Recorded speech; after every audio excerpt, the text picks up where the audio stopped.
Cuti-cuti Malaysia. Kosong. Tak datang kuliah hari ni.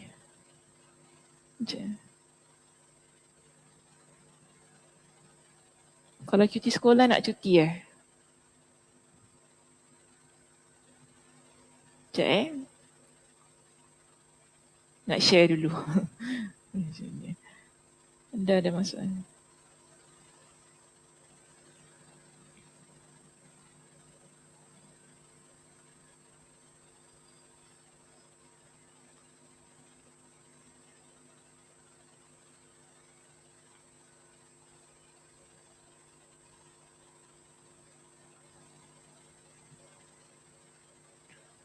Okey, baik. Hari ni muka surat berapa? 445? Betul ke? Betul.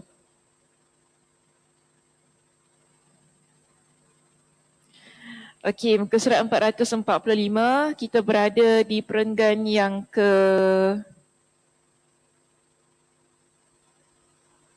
berapa?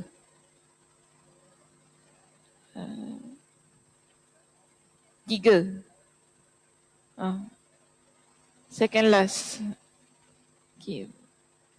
Perenggan yang ketiga, muka surat 445. Okey, baik. Dalam sanad disebutkan nama Abu Nadrah, nama dia yang sebenar adalah Al-Munzir bin Malik bin Qita'ah Al-Awaqi, yakni dengan memfathahkan huruf Ain dan Waw serta huruf Qaf.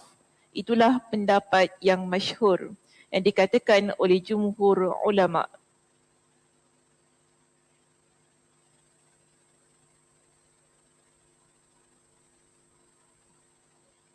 Okey, tak ada apa-apa sangat dah tu. Nama orang je.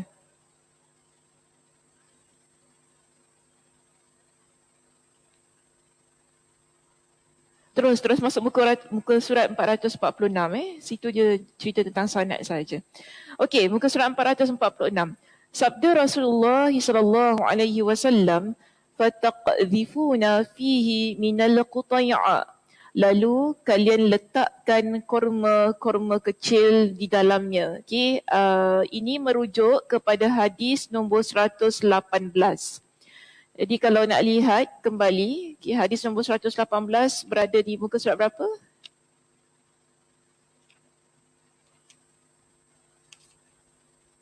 (426).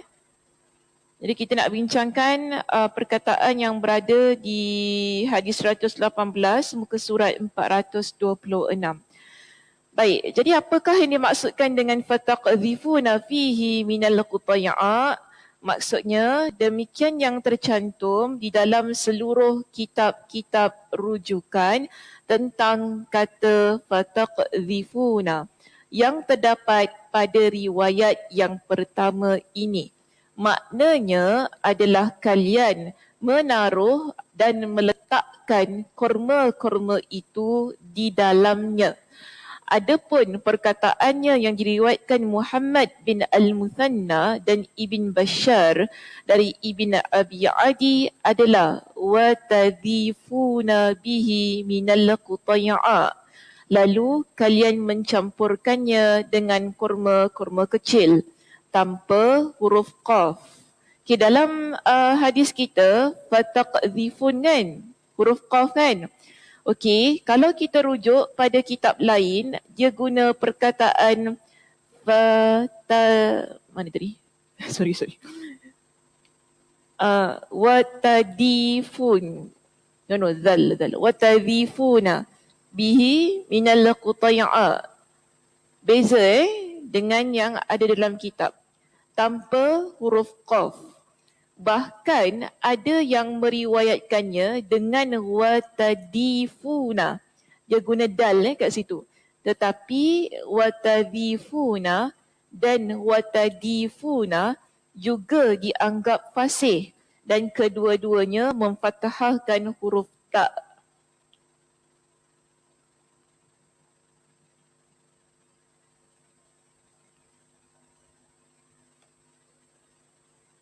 Macam ni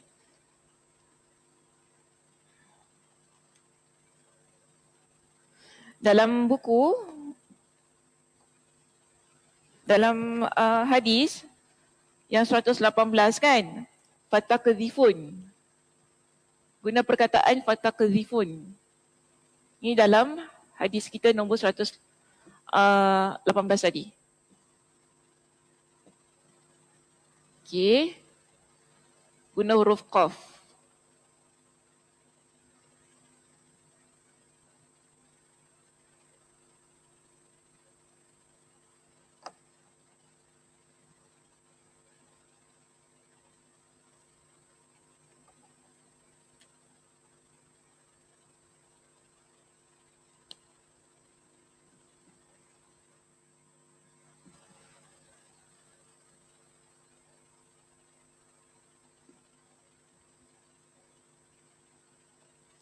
Dia guna huruf qaf. Ini dalam hadis 118. Tapi, dia tak semestinya baca dengan fatakzifun. Kita boleh baca dengan cara bacaan yang kedua. Sebagaimana yang diletakkan dalam penerangan itu tadi. Iaitu watadifuna. Betul tak?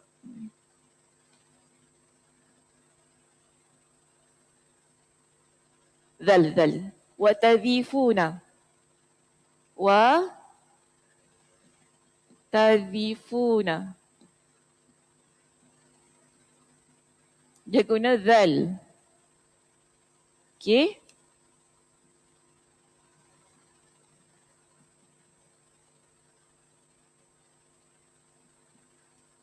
Nombor 3, cara bacaan ketiga.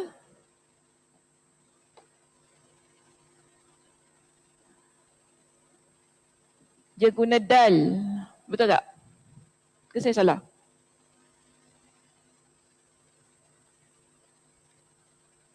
Betul lah, betul. Watadifuna. Sorry ni ada zai kat sini. Dia ada ya kat sini.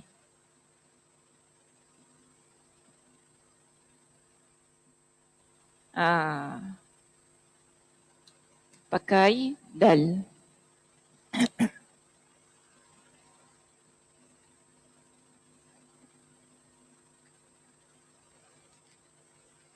Jadi ada 3 cara bacaan untuk fatakzifun. Yang mana ketiga-tiga cara bacaan ini boleh. Tak salah kalau kita mungkinlah nanti buka kitab lain, kan? Buka kitab lain, kemudian dalam kitab itu dia menggunakan perkataan contoh, perkataan watazifun tu kan? Okey, dia guna perkataan tu. Kalau dia guna perkataan tu, kita kata hadis ni salah ke? Maknanya tak salah. Jadi dia boleh, tiga-tiga boleh baca guna dengan ungkapan yang berbeza. Walaupun dia berbeza tapi maksudnya sama.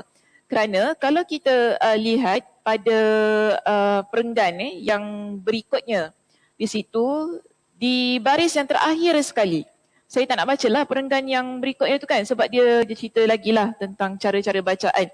Yang penting kita nak kata, ada pun maknanya berdasarkan seluruh bacaan tersebut. Kita nak baca ikut yang pertama, nak baca ikut yang kedua ataupun yang ketiga. Ketiga-tiga ini maksudnya kita campurkan korma tu tadi dekat dalam bejana. Jadi bila guna perkataan yang kedua ataupun yang ketiga, dia masih lagi memberi maksud mencampurkan korma-korma kecil itu ke dalam bejana yang nak dibuat dengan air yang memabukkan tadi. Okay, wallahu a'lam. Baik, seterusnya kita ada perkataan al-qutai'a. Okay, al-qutai'a tadi Nabi kata apa? Fatakzifuna fihi minal qutai'a. Lalu kalian mencampurkan atau kalian meletakkan korma-korma kecil di dalamnya. Jadi dia ajar kita cara bacaan qutai'a itu dengan mendammahkan huruf qaf. Dammah ni maknanya baris depan. Dan memfathahkan huruf ta, dia baca baris atas. Dan dengan huruf mad pada huruf ain. Baca huruf mat tu maksudnya ada alif dekat situ, qutai'a, macam tu bunyi dia. Artinya adalah jenis korma kecil yang juga disebut dengan syuhris atau syihris, suhris atau sihris. Jadi bila kita panggil korma kecil ni, kita tak panggil dia tamar lah. ataupun rutab, kan? Kita tak sebut begitu. Tapi di sini Nabi panggil kurma-kurma kecil ini sebagai qutay'a. Maksudnya kurma yang dah kita potong-potong. Kalau satu kurma biji tu kita panggil tamar. Tapi kalau kita ambil satu biji tu, kita potong dia kecil-kecil, kita panggil dia qutay'a. Dia tak jadi panggil nama tamar lagi dah. Lain bunyi dia. Maka sebab tu Nabi menggunakan perkataan qutay'a. Baik, seterusnya. Sampai sabda di sini, sabda Rasulullah sallallahu alaihi wasallam. Sampai salah seorang kalian atau salah seorang mereka menyabet. Menyabet tu maksudnya pukul. Memukul anak pakciknya iaitu sepupunya dengan pedang. Maksudnya apabila dia meminum minuman tersebut, maka dia akan mabuk dan tidak sedarkan diri. Kejahatan akan timbul kerananya dia akan memukul sepupunya yang dia termasuk di antara orang yang paling dia cintai. Itu adalah bentuk kerosakan yang sangat berbahaya dan dapat menyeret kepada kerosakan-kerosakan yang lain. Jadi ini kenapa Nabi SAW menyebutkan tidak dibenarkannya kita ni peram korma tu tadi. Peram, guna tak peram Betul? Peram Betul Perap ke peram Perap. Perap tu perap ayam kan? Kalau air, dah tak tahulah. Tak tahulah. Tapi yang penting kita simpan dia, kita tutup. Tutup ketat-ketat kan, perap ke peram ke apa tak kisahlah, yang mana-mana lah, suka kat mana-mana lah perkataan yang penting faham. Jadi kat sini kenapa, sebab di situ kan Nabi kata tak boleh kita simpan lama korma tu yang dah dipotong-potong kecil, kita letakkan dalam satu balang ataupun bejana lalu kita tutup dia ketat-ketat. Kenapa? Sebab nanti air tu dia boleh berubah menjadi air yang memabukkan. Bila orang minum air tersebut, inilah yang akan menyebabkan bila dia mabuk, dia akan pukul orang yang dia sayang. Betul tak? Betul. Apa dia? Tak sedar. Sampai hari ini tak berlaku. Masih. Sebab tu agama kita tidak membenarkan. Jadi kita minum air yang memabukkan. Itu minum arak lah, senang kata kan. Sebab di sini Nabi SAW ingatkan, kalaulah kalian, Nabi guna perkataan sepupu. Sepupu tu maknanya orang yang dekat lah kan dengan kita. Jadi kita boleh mencederakan orang yang kita sayang. Contoh kalau suami mabuk kan, dia balik rumah, apa jadi selalu? Dia pantau ayat makcik, ayat kakak ni. Dia bantai ya, kau. Kan? Kalau suami tu mabuk balik kan, bantai anak bini semua. Sebab tu ni hikmahnya. Dalam Al-Quran, kalau kita rujuk, cuba rujuk dalam surah Al-Ma'idah, ayat yang ke-91. Allah Subhanahu Wa Ta'ala dah ingatkan kita, kenapa tidak dibenarkannya kita ni minum arak. Ini Allah sebutkan, innama yuridu syaitan ayyuqa'a bainakumul adawata wal baghdha fil khamri wal maisir. Allah kata sesungguhnya syaitan ingin menjadikan di kalangan kita ni orang yang bermusuhan. Okay? Iaitu al-adawah wal baghdha, dan benci, saling benci. Ada dua sebab kenapa Allah larang kita minum arak. Okay, pertama, syaitan dia boleh buat kita saling bermusuhan. Syaitan boleh buat kita saling membenci. Hanya kerana arak, lagi satu judi. Fil khamri wal maisir. Allah sebutkan dalam Al-Quran. Surah Al-Ma'idah ayat 91 tadi. Fil khamri wal maisir. Ni pun boleh buat jadi pemusuhan ni. Bau. Apa? Tak bau? Orang bakar-bakar. Saya ni hidung sensitif juga. Tak suka pun.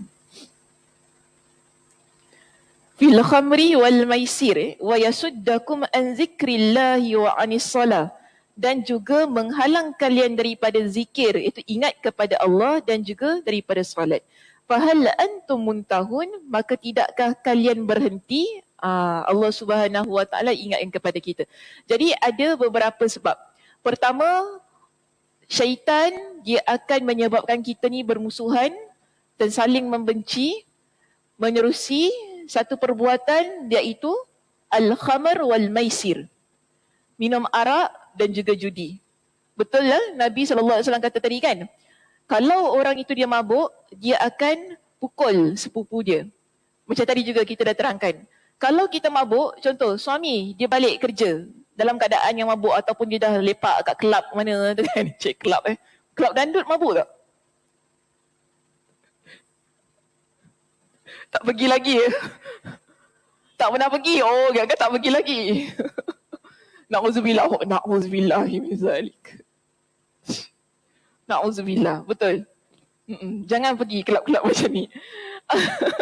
Kalau kita pergi, contohlah kita minum, kita balik, kemudian kita mabuk. Sebenarnya niat kita bukan nak pukul bini tu. Betul tak? Tapi kerana kita tak boleh mengawal keadaan. Kerana tadi tak sedar, tak boleh berfikir dengan waras kan. So keadaan sedemikian akan menyebabkan berlakunya permusuhan dan juga berlakunya kebencian. Siapa suka orang minum arak kan? Betul tak? Tak suka. Kemudian siapa suka kalau orang pukul-pukul ke apa kan? Dia kata domestic violence lah. Keganasan rumah tangga kan, macam tu kan kalau berlaku. Bukan kita kata suami saja, hatta kalau isteri mabuk pun. Isteri mabuk. Jarang kita dengar isteri mabuk kan. Tapi ada, bukan kata tak ada. Kan jarang isteri kita dengar isteri mabuk. Tapi kalau isteri mabuk, bayangkan dia pergi dapur. Apa dia buat? Ambil pisau. Kan. Kita balik orang bising-bising, mengamuk, ambil pisau, berlaku pembunuhan. Ini kenapa sebabnya agama ni, kalau bukan agama lah, Allah senang cakap Allah kalau larang satu perkara, pasti ada sebab. Kan? Kita suka tahu benda tu. Ada orang suka minum arak, ada orang suka judi. Tapi Allah kata haram. Tak boleh. Untuk mereka yang beriman kepada Allah kan. Kita mesti fikir kan, kenapa tak boleh? Kalau untuk orang yang suka lah kan. Asal tak boleh minum arak, sedap apa? Tak tahulah sedap ke tak, belum minum lagi. Belum minum lagi. Ada itu tak pernah minum, na'udzubillah guna ayat tu, na'udzubillah tak pernah minum kita kan. Kenapa diharamkan arak tu? Mungkin orang kata sedap, orang kata bagus minum tu kan, tapi diharamkan. Kemudian judi, kan ada orang syok, seronok main judi kan, seronok main judi. Kenapa tak boleh? Banyak sebab Allah Subhanahu wa taala larang. Bagi saya setiap perkara yang dilarang di sana ada terkandungnya banyak hikmah, banyak sebab. Itu di kalangan para ulama, kalau kita bincang tentang maqasid syar'iyah. Maqasid syar'iyah ni maksudnya tujuan-tujuan kenapa hukum itu terbentuk dalam agama. Dia biasanya pertama nak jaga religion, iaitu kita punya pegangan sebagai seorang Muslim kan, sebagai seorang yang beriman kepada Allah. Allah nak jaga, kalau engkau jadi seorang yang beriman kepada Allah, okey, kenapa aku larang benda begini? Supaya engkau betul-betul jadi orang yang beriman, yang menjaga agama, yang dikenali sebagai orang yang benar-benar berpegang kepada agama. Itu pertama, jaga agama kita. Kedua, Allah nak jaga jiwa kita, nyawa kita. Macam tadi lah kan, kalau kita mabuk, kita boleh bunuh orang. Sebab tu agama ni larang minum arak. Kalau kita berjudi, sama juga, balik dah kalah judi, balik marah. Kan tak ada duit semua habis. Boleh bunuh orang? Boleh. Sebab tu dilarang untuk kita buat perkara judi ataupun minum arak tu tadi. Dia bukan hatta bagi saya semualah. Semua hukum hakam ini, zina contohnya. Kenapa Allah haram zina?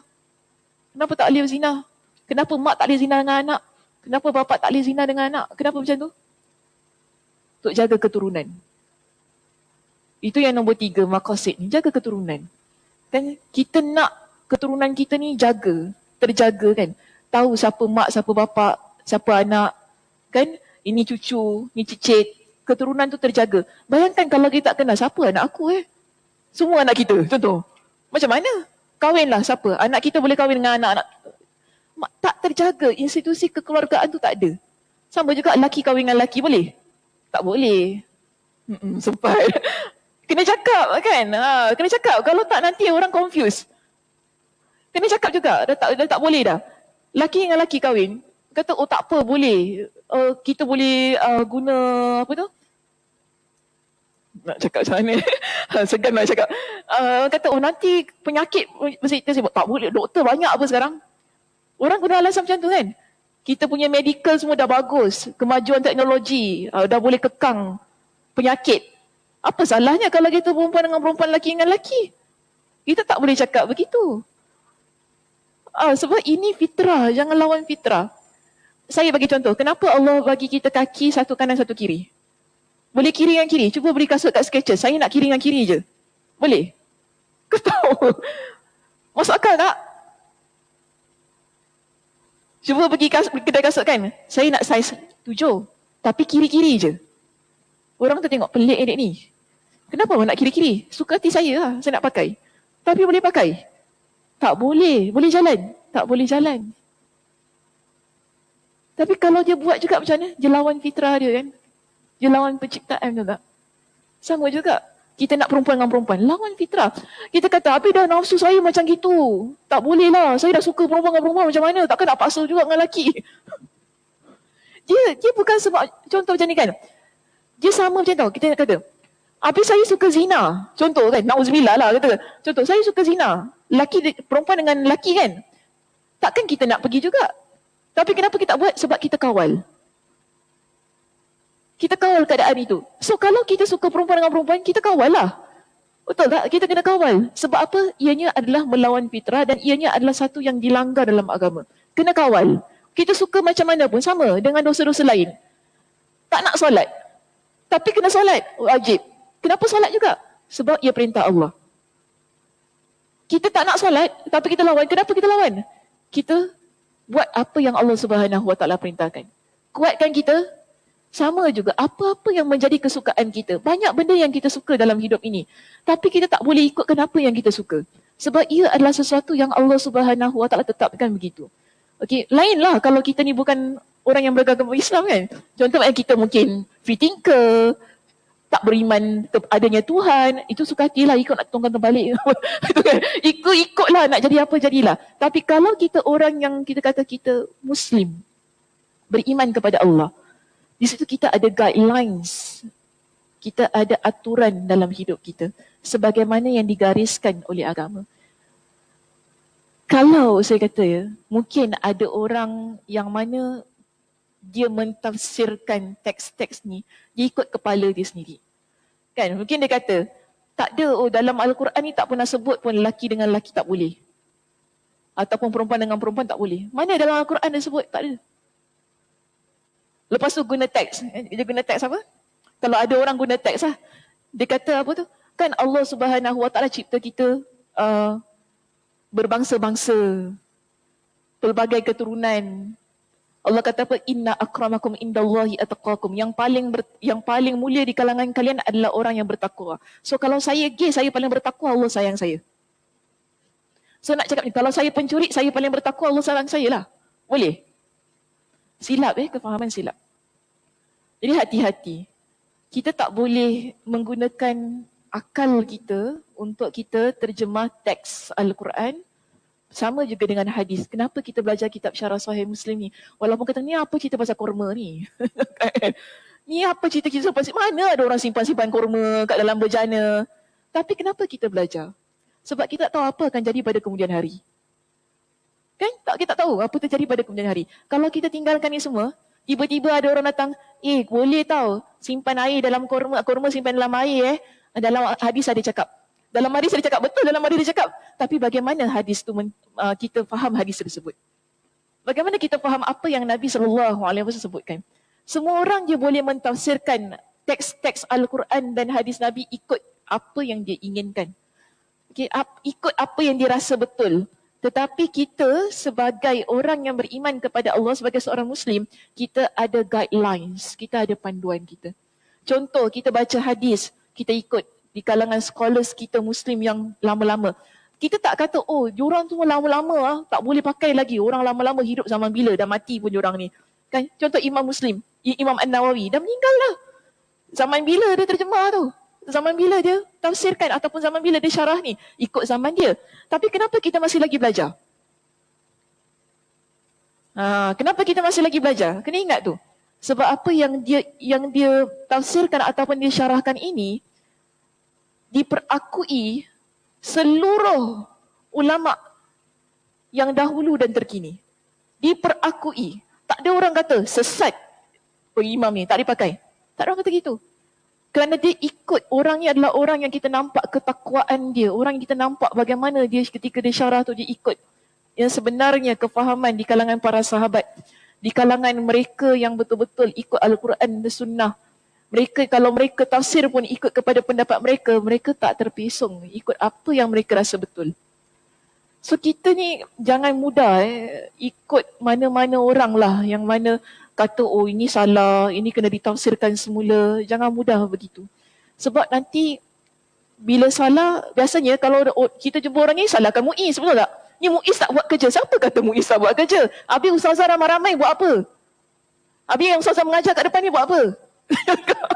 Salahnya kita tak belajar, itu je salah kita. Betul tak? Kita tak masuk kelas, kita tak belajar, itu salah kita. Kalau kita belajar, kan kita nak ikut, kita tak ikut. Jadi nak salahkan ustazah, nak salahkan ustaz-ustaz yang ramai-ramai ni, kita ada 2,000 lebih asatizah di Singapura saya kata. 2,000 lebih yang berdaftar. Kenapa tak nak belajar dengan 2,000 lebih asatizah yang berdaftar? Salah siapa? Salah kita. Kita nak salah bukan Muiz, salahkan Pergas, tag semua benda-benda. Malukan asatizah. Oh asatizah semua senyap je, diam tak cakap apa-apa. Dia semua asatizah government. Kan? Diam. Duit, mulut kena suap. Sedap-sedap dia cakap macam tu. Suap bukan mulut ni. Bagi duit senyap macam tu. Apa dia? Apa dia? Ya kenapa?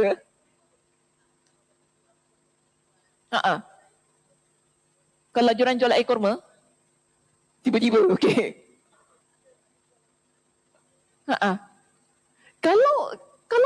Kalau ia bukan air yang memabukkan, boleh je kita minum. Kalau dia bukan yang memabukkan, kita boleh minum. Yang penting dia bukan memabukkan.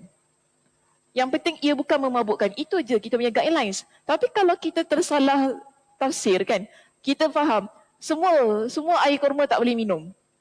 Nampak? Nampak macam tu kan? Sebab apa Nabi kata macam tu? Kalau air simpan dekat mana-mana bekas tak boleh minum. Kita salah faham kan? Nampak tak? Sebab apa kita baca hadis tu macam itu saja.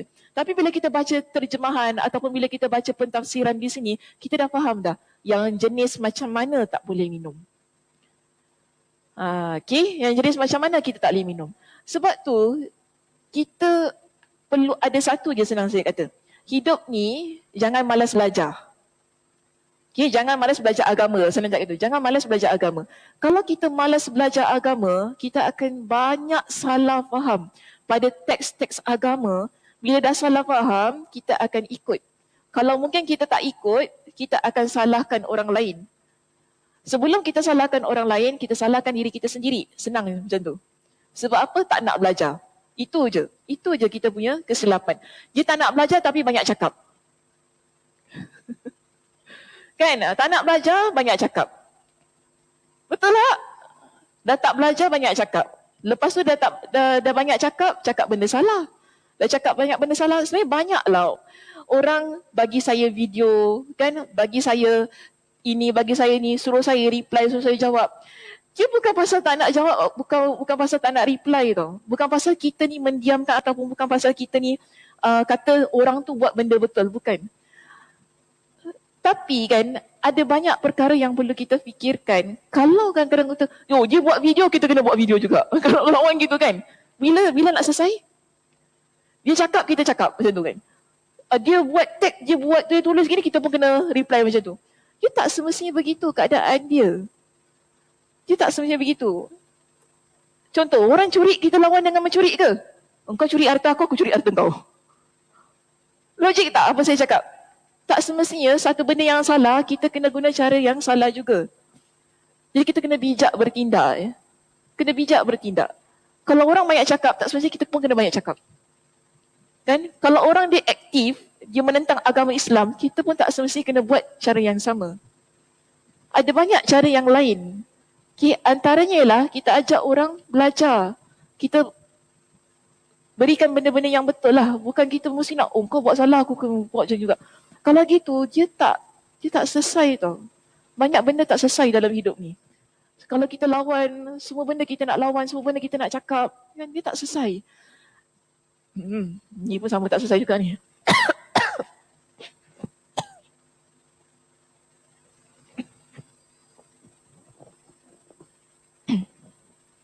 Sembayang apa ni? Tak tahu sembayang apa Hantu dah naik kan? Nak turun. Tak apalah, lakum dinukum waliyadin. Tak apa. Yang penting dia tak halau kita daripada masjid Okey, terus kat sini. Tadi saya apa tadi cakap? Ada ayat surah Al-Maidah ayat 91 tadi kan? Allah Subhanahu Wa Taala sebutkan tadi dalam surah Al-Maidah ayat 91. Ada 3 perkara di situ. Okey, pertama ialah syaitan dia akan sengaja tempatkan kita dalam pergaduhan, okey, ataupun dalam permusuhan, wal baghdha dan kebencian tu tadi kerana al-khamar wal maisir. Okay, ambil macam ni. Surah Al-Maidah ayat 191 tadi.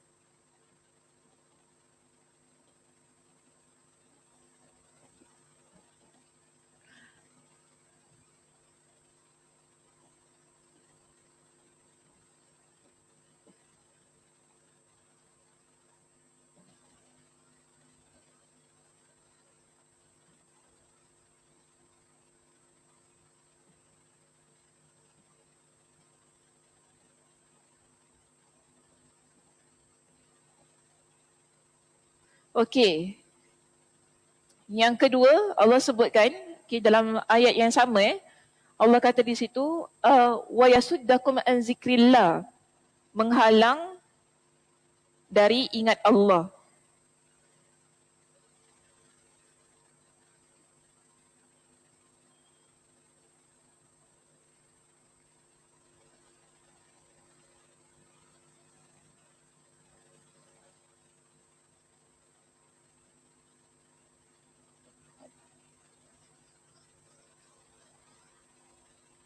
Okey, nombor 3, wa anis solah, dan juga menghalang kita daripada solat. Dia orang kalau dah mabuk dan juga dia dah ketagih dengan judi tu kan, dia tak ingat dah nak solat. Jadi ini kita panggil sebagai tadi, kenapa arak dan judi haram. Ada 3 sebab yang Allah Subhanahu Wa Taala sebutkan dalam Al-Quran tadi.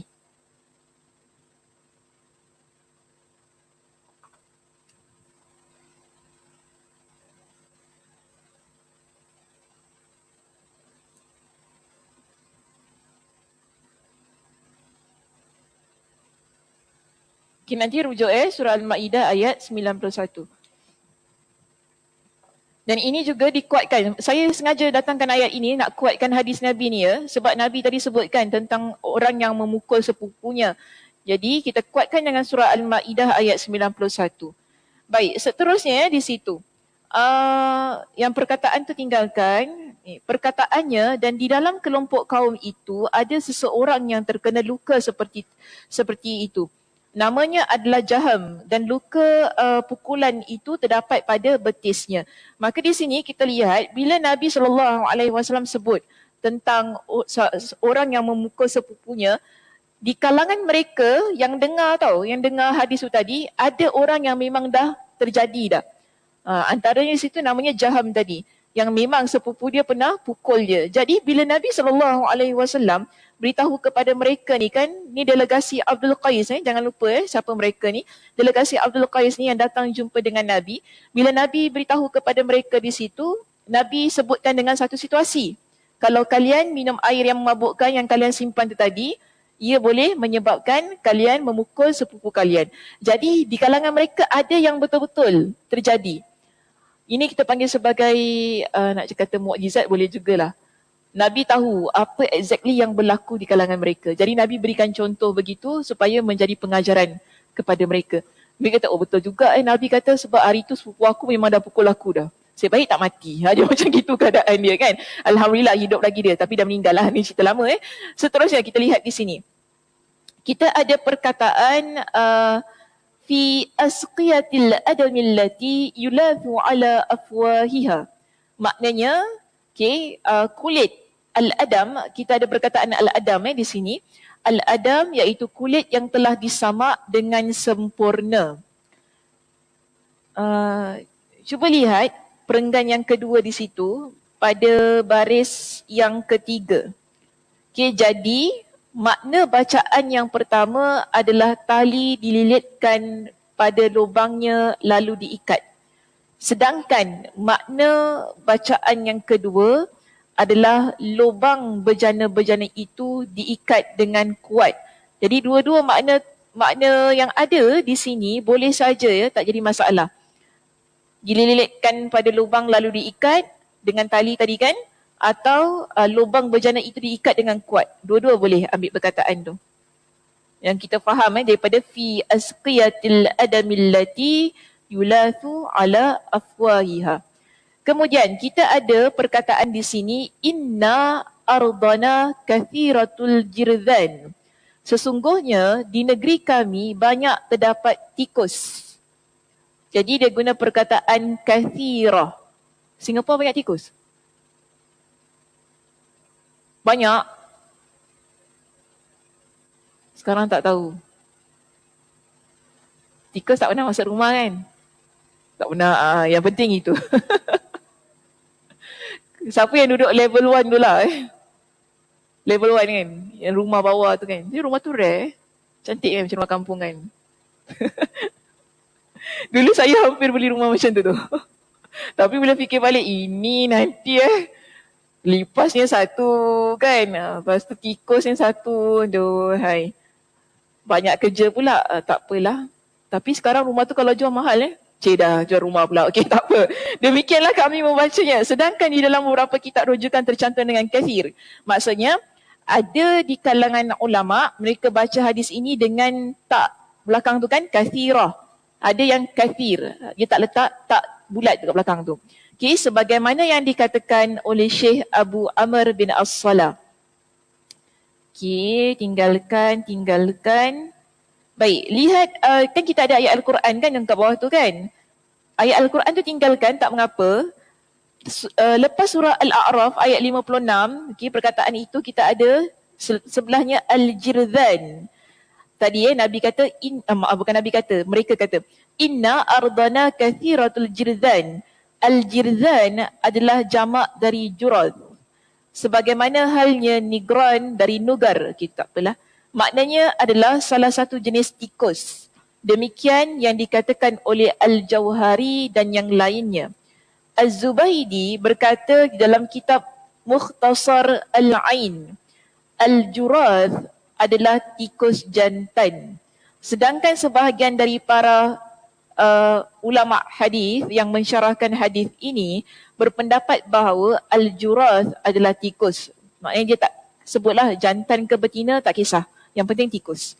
Okey, Al-Jurath. Sabda Rasulullah SAW, walaupun tikus itu memakannya,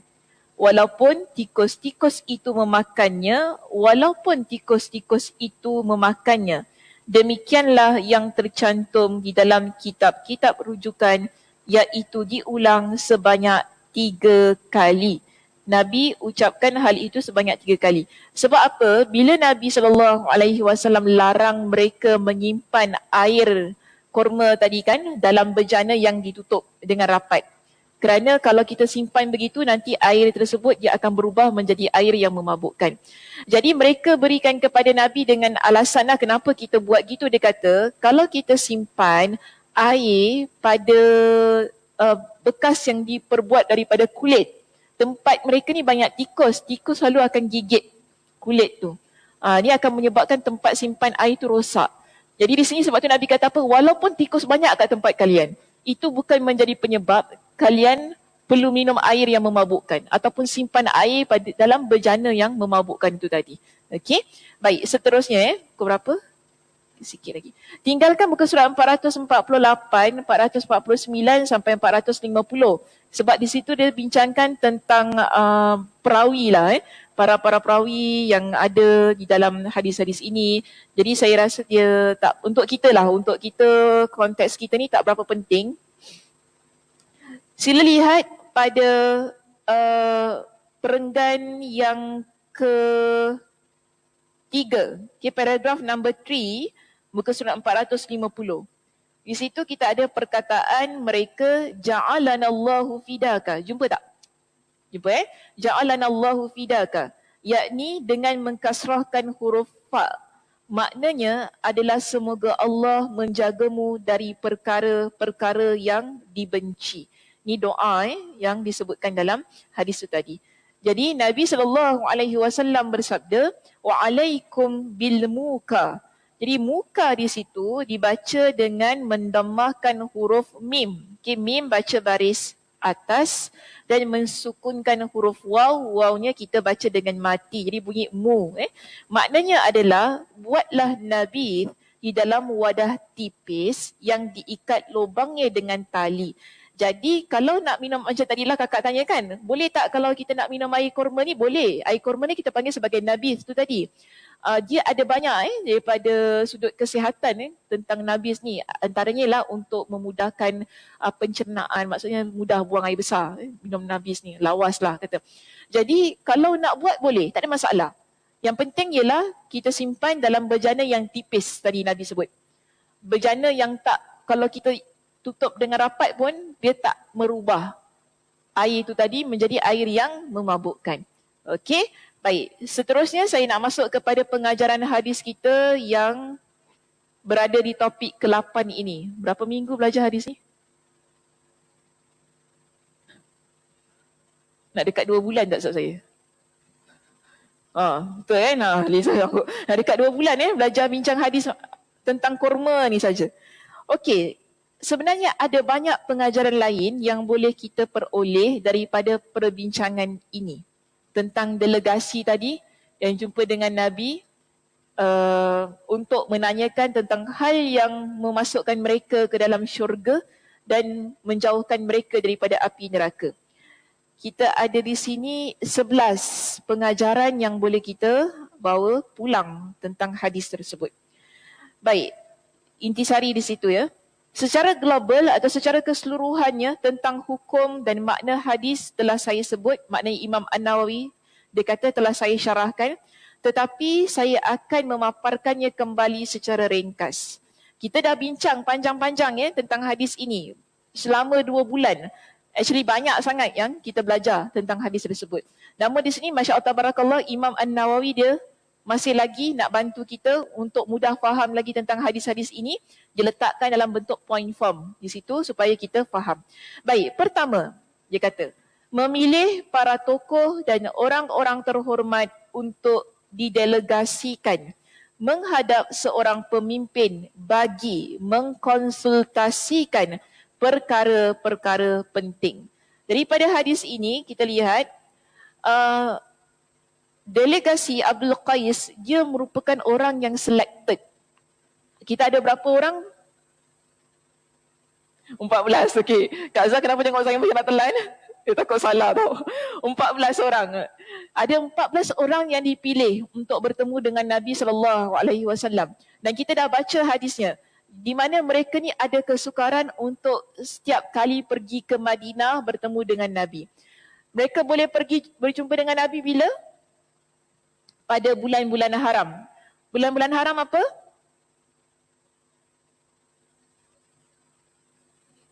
Kuatlah sikit suara, tak dengar.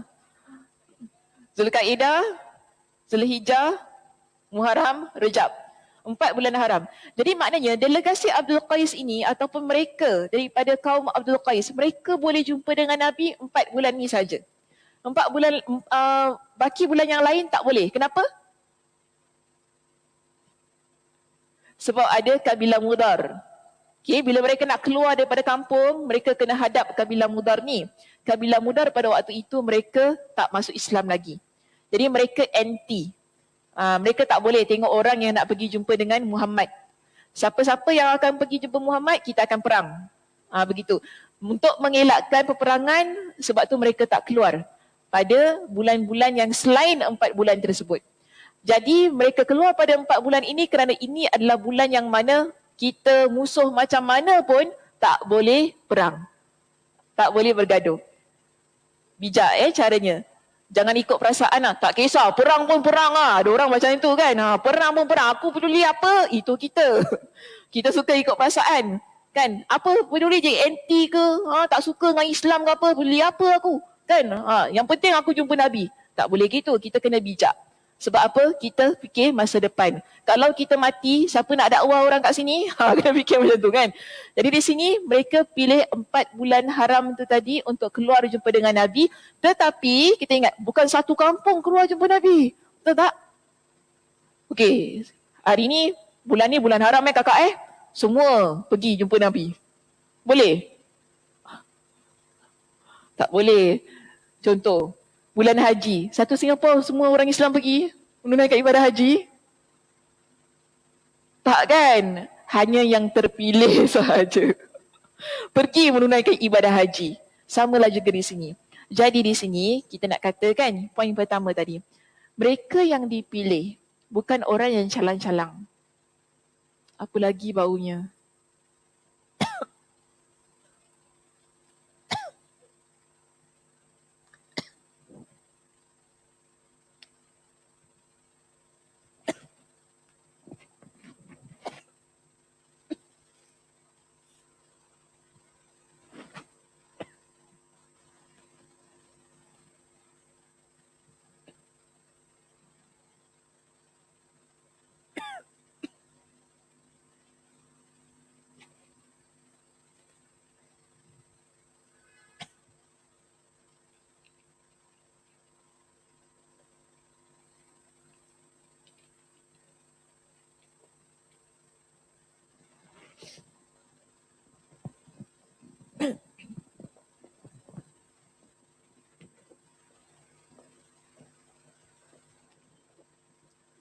Okey, balik pada poin yang pertama tadi kan. Bila kita nak buat satu ataupun kita nak adakan satu pertemuan yang penting, ya, pertemuan yang penting, kita perlu pilih siapa orang yang menjadi wakil kita. Sama macam delegasi Abdul Qais tadi. Okay, ataupun macam ni, saya bagi mudah faham lagi satu. Yang Nabi, yang dalam hadis ni nak tunjukkan kepada kita, kalau kita nak menghantar wakil ke sebuah tempat ataupun untuk menguruskan suatu isu yang penting, kita perlu bijak memilih wakil kita, bukan orang sembarangan. Kan? Kita nak hantar rombongan meminang, contoh kan? Kita ambil orang sembarang-sembarang ke? Macam mana kakak? Kita ada anak kan? Anak kita ni, mama nak minang anak ada orang ni. Tak apalah kau suruh kawan kau pergi jumpa. Tak kan? Ini menunjukkan contoh, macam selama tadi, kita akan pilih orang yang betul-betul untuk cakap dan kita tahu bila dia berbual, Masya Allah beradab cara dia kan. Kalau tak pandai pantun pun tak apalah. Yang penting dia pandai berbual, pandai bercakap, yang menunjukkan kita ni ada jati diri. Orang Melayu contohlah kan. Nampaklah di situ kan dia tu pandai. Sebab kita kalau nak minta sesuatu kena minta cara baik. Apatah lagi kalau kita nak minta anak orang. Jadi demikian Tak kira janda ke bukan janda. Okey? Janda ke bukan janda lah. Tak apa dia janda tak kisah. Main ni je. Tak boleh gitu. Mesti ada adab. Mesti ada cara. Okey, itu yang pertama. Yang kedua, kita lihat. Ada penjelasan tentang permohonan maaf sebelum menanyakan sesuatu. Jadi di sini maksudnya dalam hadis yang kita belajar kan, kalau kita nak tanya sesuatu, kadang-kadang biasa kita buat gini. Saza minta maaf nak tanya. Betul tak? Biasa guna, kenapa kita buat gitu? Kenapa kalau nak tanya, ke tak, ni tak biasa ni, dia kalau tanya, main tanya je. Tapi tak salah, tak ada masalah tak ada masalah. Cuma kadang-kadang ada orang kan kita perasan kan, bila dia nak tanya kan nanti, Ustazah jangan marah tanya. Betul tak? Ada gitu kan? Okey, ini menunjukkan bahawa ketika seseorang dia nak mengusulkan sesuatu ataupun dia nak berbincang tentang sesuatu, kalau dia menggunakan ungkapan kata minta maaf ataupun dia memberi alasannya terlebih dahulu, tu tak salah. Boleh saja. Jangan rasa hari tu saya ada tengok apa dia kata macam ni tau, dia kata kita ni suka cepat sangat minta maaf pada tempat yang tak patut, tak perlu minta maaf tapi minta maaf kan. Macam contoh kita lambat kan, tak payah cakap sorry dengan orang tu, patut cakap terima kasih sebab anda tunggu saya. Ada tak dengar? Pernah tak baca teks macam tu kan? Saya ada baca lah hari tu. Dia kata, we don't need to say sorry lah pada orang tu. Cakaplah terima kasih sebab awak tunggu saya. Kenapa kena nak cakap sorry kat dia? Jangan jadi terlalu pemaaf. Tapi agama kita ajar jadi orang yang pemaaf. Minta maaf. Itu menunjukkan budi pekerti kita. Tak apalah kalau ada orang nak kata macam tu. Kalau bagi dia betul tu masalah dia lah kan. Itu bagi dia macam tu. Tak salah contoh kita lambat. Kita kata, sorry Ustazah saya lambat. Tak salah, itu adab kita. Betul tak? Kita janji kawan kita pukul 3. Kita dah sampai pukul 5. Oh, aku tak boleh. Dia dah geleng kepala dia. Itu salah kan? Perlu tak minta maaf? Perlu. Kita perlu minta maaf. Minta maaf, okay, kita lambat. Lambat. Ke sampai-sampai, saya marah tau. Saya marah. Sampai-sampai, terima kasih tunggu aku. Kalau kita kata kita dengan kawan kita, agak-agak kawan kita makin marah tak? Makin marah saya rasa. Muka sadin dah lah lambat tiba-tiba cakap terima kasih kat kita. Apa hal kau? Kita cakap gitu. Sebab tu agama ini, dia ajar pada kita kan, ada tempat yang walaupun kita rasa mungkin kita tak salah, mungkin sebab kita lambat kerana mungkin anak kita sakit, kita lambat mungkin tadi traffic jam, kita lambat mungkin sebab ada banyak perkara yang kita rasa kita tak salah waktu tu. Bukan salah kita. Bukan sebab kita sengaja bangun lambat. Bukan sebab kita memang tak prepare tiba-tiba. Bukan sebab itu attitude kita tau. Kalau itu attitude kita, memang tu dah, memang perangai.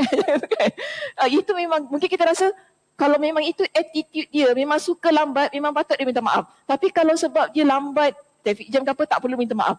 Namun kalau kita nak minta maaf, dia tak menjadi kesalahan. Itu kita panggil sebagai adab kita. Walaupun bukan salah kita. Sama macam delegasi Abdul Qais tu tadi. Bila mereka datang, mereka nak tanya dengan Nabi, ada di kalangan mereka yang minta maaf terlebih dahulu. Mereka beritahu kepada Nabi, kenapa kita nak tanya benda ni?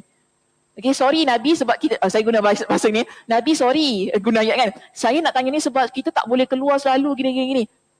Kita memberikan alasan kenapa. Tak jadi masalah, dipersilakan. Ini merupakan adab.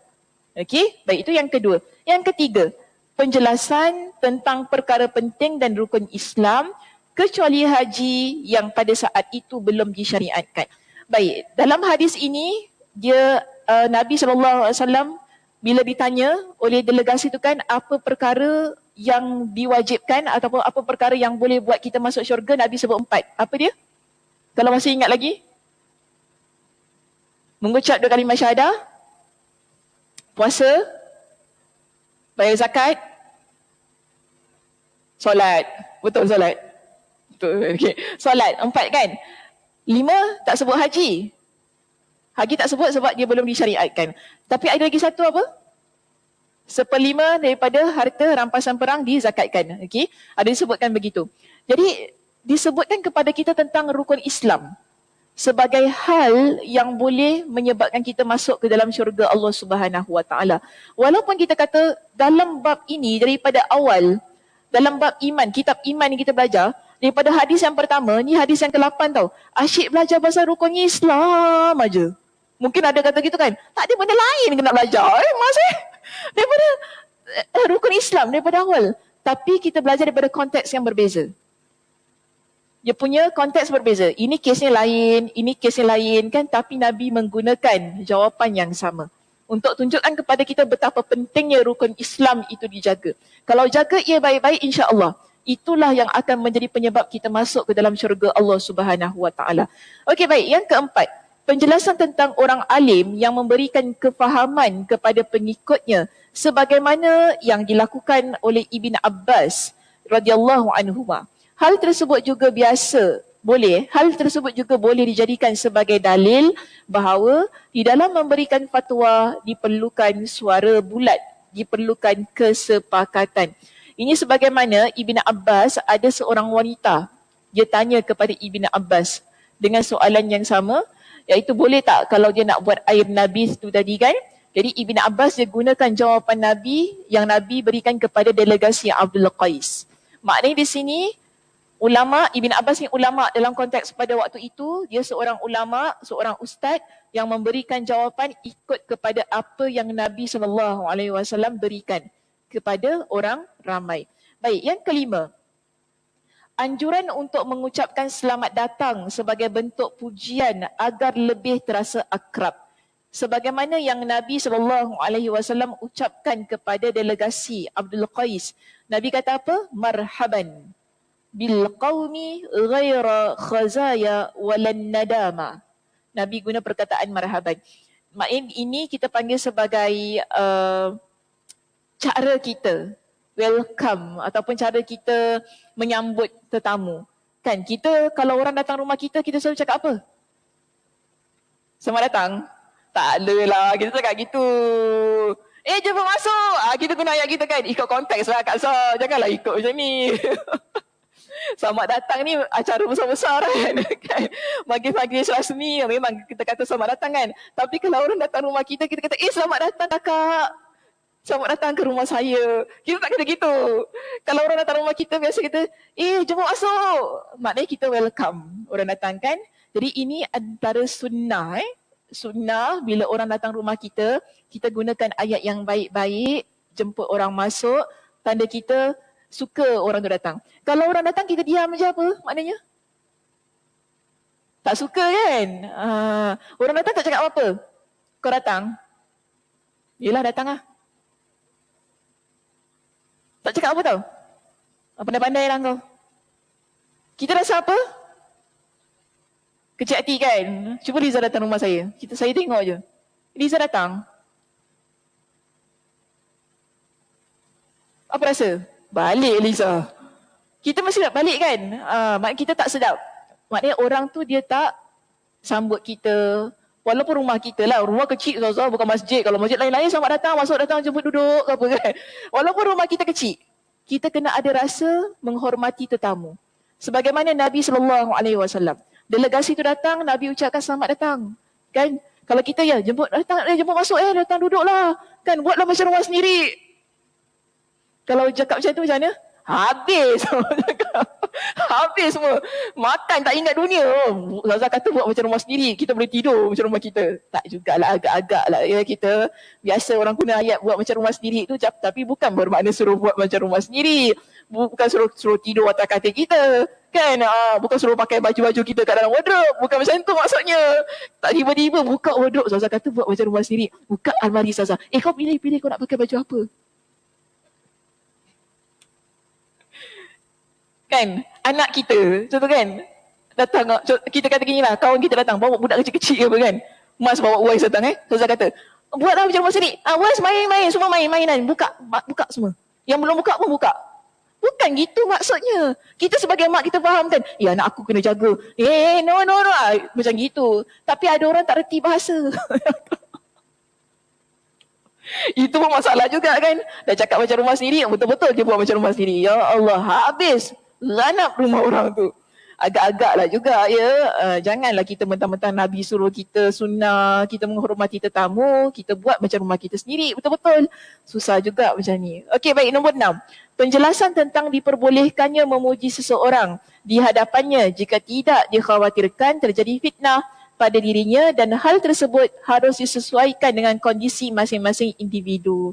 Jadi dalam hal ini kita lihat ya, Nabi SAW dia puji Al-Ashaj. Kalau masih ingat lagi perbincangannya. Yang Nabi kata engkau adalah orang yang al-hilm wal-anad. Orang yang cerdas dan orang yang tidak tergesa-gesa. Itu adalah pujian Nabi SAW di hadapan orang ramai. Jadi nak katanya begini, kita boleh puji orang yang kita betul-betul pujian yang betul, bukan pujian untuk mengangkat. Itu lain cerita kan. Ada orang dia tak bagus pun cakap, cantiknya kau, padahal tak cantik pun kan. Cantiknya kau. Tapi kita kau member sebelah tak cantik pun, asal kau cakap cantik? Aku sahaja nak puji dia. Itu dosa Tak boleh macam tu. Maknanya kita bohong. Tapi di sini pujian yang betul. Pujian yang betul. Orang itu kemas, kita kata dia pakai pakaian yang kemas.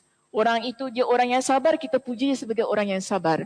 Ini biasa Nabi SAW lakukan dalam banyak situasi. Contoh kalau kita lihat perenggan yang banyak ni kan, ini semua adalah contoh-contoh yang Nabi SAW yang tunjukkan di mana Nabi puji para sahabat di hadapan orang itu sendiri. Tapi di sini dia kata dilarang memuji seseorang di hadapannya jika ditakutkan terjadi fitnah pada dirinya. Dan Nabi SAW telah memuji orang di hadapannya dalam banyak kesempatan. Contoh kan di situ Nabi puji Abu Bakar. Yang mana Nabi kata apa? Kamu bukanlah bahagian dari mereka. Maknanya Nabi kata kau bukan di kalangan orang yang munafik. Ini pujian Nabi. Di situ ramai orang yang tak baik. Tapi Nabi kata engkau bukan di kalangan mereka. Maknanya engkau adalah orang yang baik-baik. Engkau bukan orang munafik. Contoh lagi. Nabi berikan wahai Abu Bakar, janganlah kamu menangis. Sesungguhnya orang yang paling aku percayakan atas diriku di dalam persahabatan dan hartanya adalah Abu Bakar. Jikalau aku harus memilih seorang kekasih dari kalangan umatku, pasti aku akan memilih Abu Bakar sebagai kekasih. Ini pujian Nabi SAW yang menunjukkan Nabi cinta, Nabi sayang kepada Abu Bakar radhiyallahu an. Ini kekasih bukan laki dengan lelaki Lagi sekali saya ingatkan. Kalau Nabi kata gitu bukan sebab Nabi nak pilih dia sebagai pasangan hidup, bukan begitu, tapi kerana orang yang Nabi sayang, yang Nabi percaya, begitu. Kemudian, aku mengharapkan agar kamu termasuk di antara mereka. Sampailah ke belakang di situ kalau kita lihat muka surat 452. Ada ramai orang yang Nabi SAW puji di hadapan mereka. Contohnya di situ ialah Omar, ada Nabi puji juga Bilal, yang mana Nabi sebutkan mereka ini semua adalah di kalangan penghuni syurga. Nabi sebutkan di hadapan mereka. Jadi hal ini menunjukkan bahawa bila kita nak memuji seseorang, adakah boleh kita puji-puji dia di hadapan dia? Boleh saja. Asalkan hal itu tidak mendatangkan fitnah. Fitnah tu maksudnya mungkin pujian itu boleh mendatangkan sakit hati pada orang lain, kan? Contoh saya nak kata gini, kita ada ramai menantu, kan? Janganlah kita puji menantu kita yang A ni depan menantu-menantu yang lain. Bimbang di situ kan nanti menantu yang lain terasa. Ini pun walaupun benarnya betul. Pandai anak menantu mak seorang ni yang pandai masak tak macam menantu-menantu yang lain. Janganlah cakap gitu, ya Allah ya Tuhanku. Ini pun masalah juga kadang kita jadi mak mertua ni. Tak fikir-fikir perasaan orang. Kan ni bagus ni, ramai anak dia. Tak macam kau tak ada anak. Itu pun tak boleh juga. Kadang-kadang kita punya ucapan tu kena jaga kan. Betul lah, tak salah, benda tu betul. Saya tak kata benda tu salah. Tapi tak boleh. Kita kena jaga ucapan kita. Kita nak puji menantu yang ini, kena fikir. Jangan puji depan-depan yang ini. Kan nanti yang ini terasa. Betul, walaupun dia pandai masak, memang dia pandai masak. Yang lain tak pandai masak. Tapi janganlah cakap depan-depan yang ini. Kan? Habis yang lain tak pandai. Nanti yang dalam hati kan, habis aku apa? Yang dalam hati. Habis yang ni je, menantu kakak dia yang ni, menantu ni dia pandai. Habis aku ni menantu yang tengah ni tak pandai. Yelah, dah kecil hati tak datang rumah. Dah datang rumah kata, oi ni menantu ke hantu? Cakap gitu pula. Ni menantu ke hantu? Baru cakap sikit dah terasa. Hailah, makcik-makcik jadi mak mertua ni pun. Minta maaf kalau terasa. Okey, seterusnya yang ketujuh. Seseorang tidaklah akan tercela jika meminta kepada seorang alim dengan mengatakan, perjelaskanlah jawapan untuk itu untukku. Atau perkataan yang semisalnya.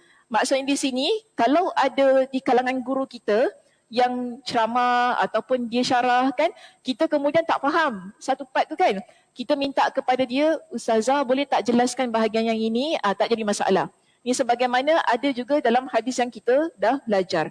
Baik, yang ke-8. Tidak mengapa mengatakan Ramadan tanpa disertai dengan penyebutan bulan. Okey, itu pun jadi isu tak punya masalah. Nombor 8 tu. Yang ke-9, anjuran untuk bertanya kepada orang yang lebih mengetahui, iaitu orang yang alim, serta meminta agar dia menjelaskannya dengan baik dan jelas. Okey, ini pun saya dah jelaskan tadi. Yang ke-10, penjelasan tentang penekanan perkataan agar lebih merasuk, bukan merasuk, menusuk. Ini bahasa Indonesia ya. Penjelasan tentang penekanan perkataan agar lebih menusuk ke dalam jiwa. So ini biasanya untuk guru lah ya, bila mereka berbual, mereka bercakap, ataupun mungkin kita sebagai seorang ibu, ataupun siapa pun lah, kita tak kisah. Bila kita nak memberikan nasihat, memberikan pengajaran, perhatikan penggunaan perkataan yang kita pilih. Adakah perkataan itu perkataan yang baik, perkataan yang betul-betul boleh menyebabkan orang rasalah apa yang kita sebutkan. Jadi ini berlaku dalam kes-kes yang telah kita bincangkan. Baik, yang ke-11, penjelasan tentang diperbolehkannya seseorang berkata kepada seorang Muslim, semoga Allah menjadikanku sebagai tebusanmu. Maksud semoga Allah menjadikan aku sebagai tebusanmu ialah semoga Allah menjagamu dari perkara-perkara yang dibenci. Ini muka surat 450 tu tadi. Yang ja'alanallahu fidaka. Yang saya baca tadi. Muka surat 450.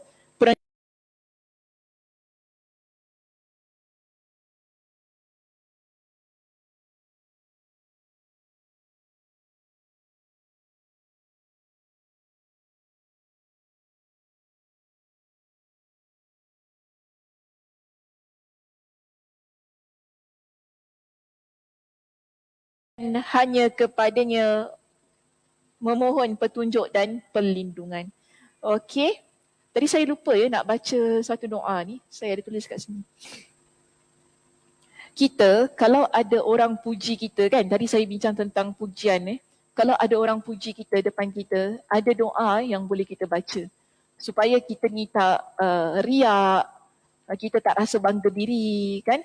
Ini doa yang dibaca oleh Abu Bakar radhiyallahu an bila ada orang yang memujinya.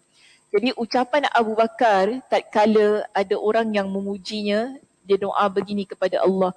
Allahumma ja'alni khairan mimma yaznun waghfir li ma la ya'lamun wa la tu'akhidhni bima yaqulun. Kita boleh amalkan ini.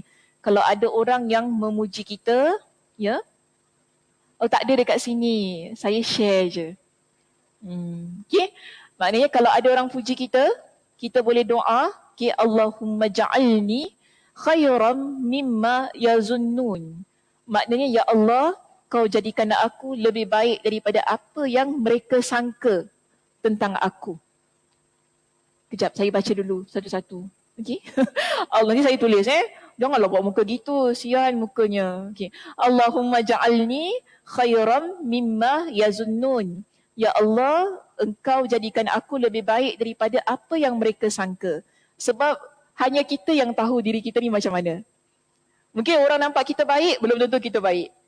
Jadi kita doa kepada Allah, ya Allah, kau jadikan aku lebih baik daripada apa yang mereka sangka. Waghfirli, kita minta ampun kepada Allah. Okay, waghfirli ma la ya'lamun. Dan kau ampunilah aku atas apa yang mereka tak tahu. Sebab ada banyak orang lain tak tahu tentang diri kita ini, tapi orang duk puji kita itu ini kan. Yang mana mereka tak tahu tentang diri kita ni. Jadi kau ampunilah aku, ya Allah. Mungkin apa yang mereka kata tu bukan perkara yang betul. Orang kata kita solehah ke apa kan. Bagus kau ni solehah, ya ahli syurga. Tapi kita tahu diri kita ni macam mana. Mungkin kita bukan ahli syurga kan. Jadi kita minta ampun kepada Allah, ya Allah, kau ampunilah aku. Seterusnya kita kata kepada Allah, wala tu'akhidhni bima yaqulun. Dan jangan engkau mengazab aku. Jangan engkau seksa aku. Jangan engkau hukum aku pada apa yang mereka katakan.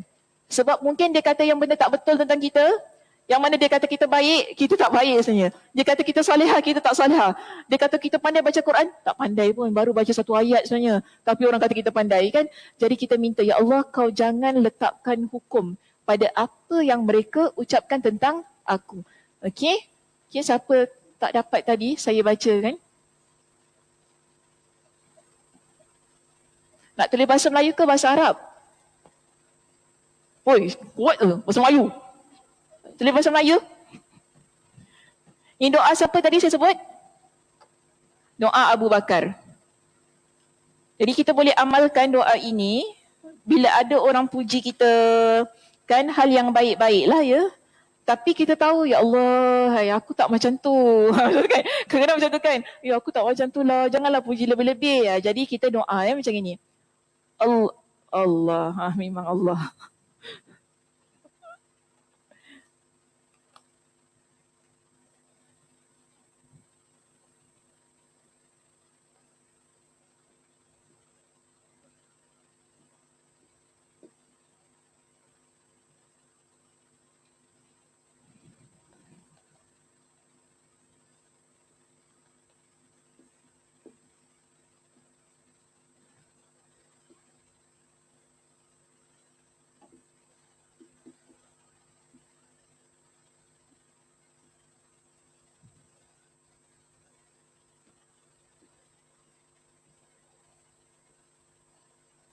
Allahumma ja'alni khairan mimma yazunnun.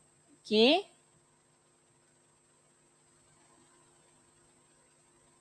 Waghfirli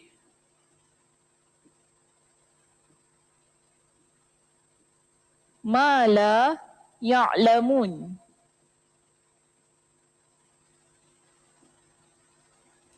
Wala tu'akhizni. Yang susah sikit. Tu'akhizni.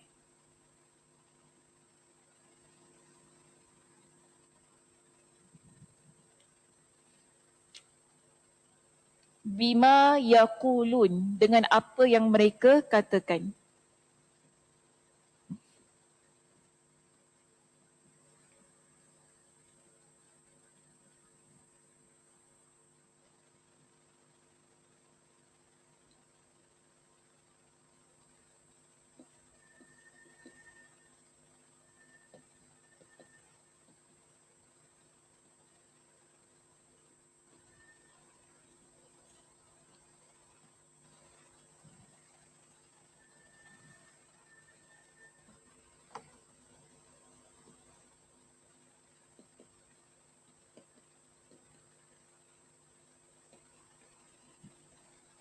Allahumma ja'alni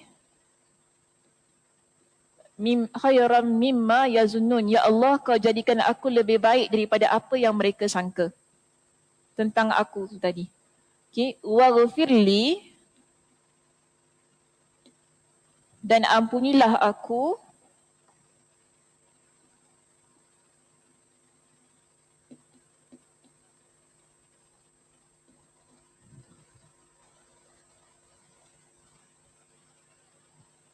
ma la ya'lamun, atas apa yang mereka tidak ketahui tentang diri aku.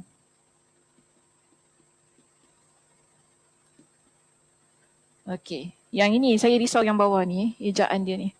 Wala tu'akhizni. Eja dia macam ni. Wala tu'akhizni.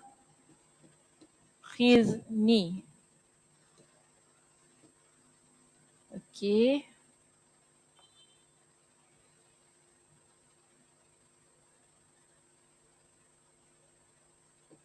Bima yaqulun.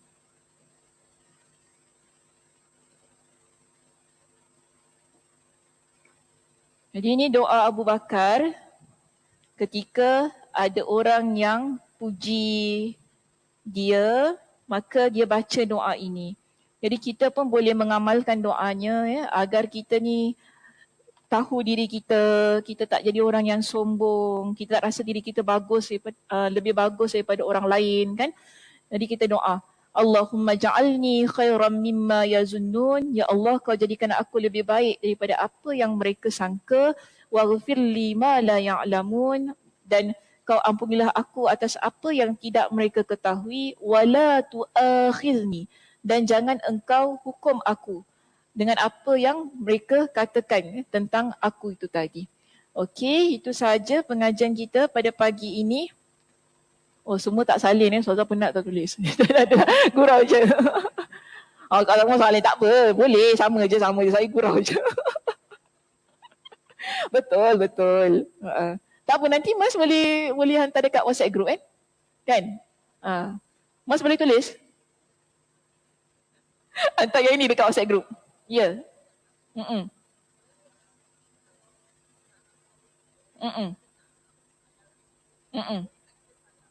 Boleh? Boleh. Kalau kakak berpegang kepada pendapat yang kata tak batal wuduk.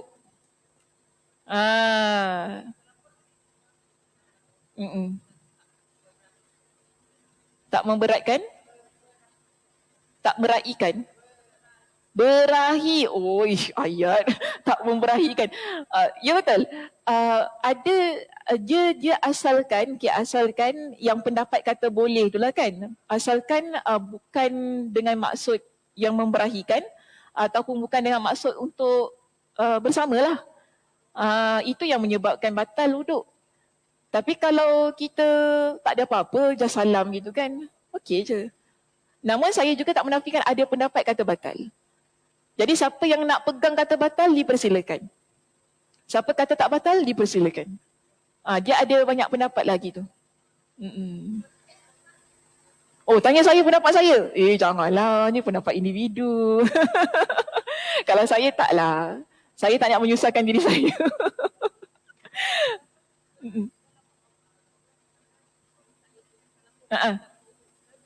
Oh, boleh je. Boleh.